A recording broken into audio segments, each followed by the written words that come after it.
Bonjour à tous. J'ai le plaisir de vous présenter notre dernier numéro, le 881 de décembre, qui vient de m'arriver. Un petit peu en retard parce que la poste a un peu traîné. J'ai cru comprendre que j'étais pas le seul dans ce cas. Alors voilà, c'est un numéro particulièrement épais de 132 pages, puisqu'habituellement, tous les ans, on vous propose un numéro avec un gros reportage sur les expos de fin d'année, dont Rail Expo, et que cette année, bien évidemment, comme vous le savez, ces expos ont été annulés. Mais on a quand même tenu à vous faire un numéro spécial nouveauté. Donc voilà, 132 pages. Et en plus, on vous a joint un petit catalogue des produits qui sont en vente actuellement à la boutique LR Modélisme. Une sélection de pas mal de petites choses bien pratiques qu'on ne trouve pas forcément ailleurs.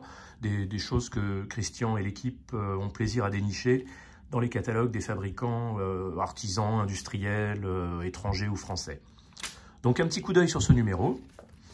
Donc voilà, la traditionnelle rubrique actualité, comment dire, avec une photo du prototype de la ZZ, la Z7100 d'R37. On enchaîne comme d'habitude sur la rubrique nouveauté, avec beaucoup de N cette fois-ci. Donc des magnifiques wagons train 160. Quoi d'autre?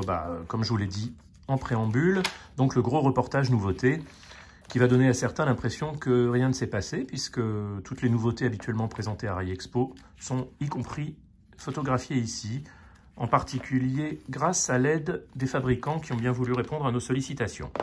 Donc beaucoup de choses, hein. Bon, quelques oublis, quelques lacunes qu'on comblera avec notre numéro spécial Nuremberg. En avant-première, la 8238 Pico, qu'on a eu la chance d'avoir un petit peu avant le bouclage. Le Y8000 Rocco, donc avec quelques pages sur la réalité, et là aussi des fourgons en exclusivité, les fourgons RE. Donc on a reçu également, je crois, si mes souvenirs sont bons, 2 jours avant le bouclage. Donc un petit peu de réalité avec des belles photos tirées de nos archives.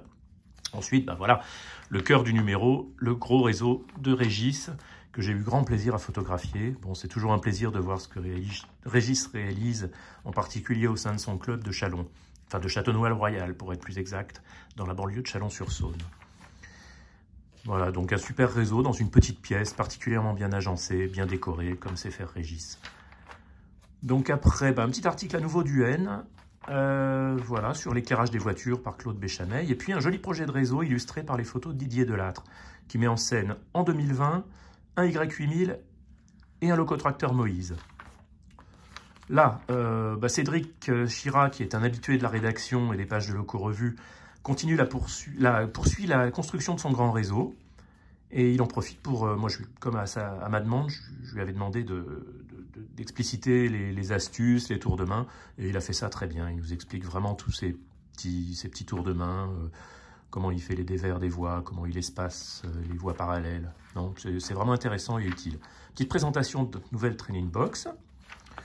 Et puis voilà, on arrive au bout avec une très belle construction aussi d'une ferme des Ardennes.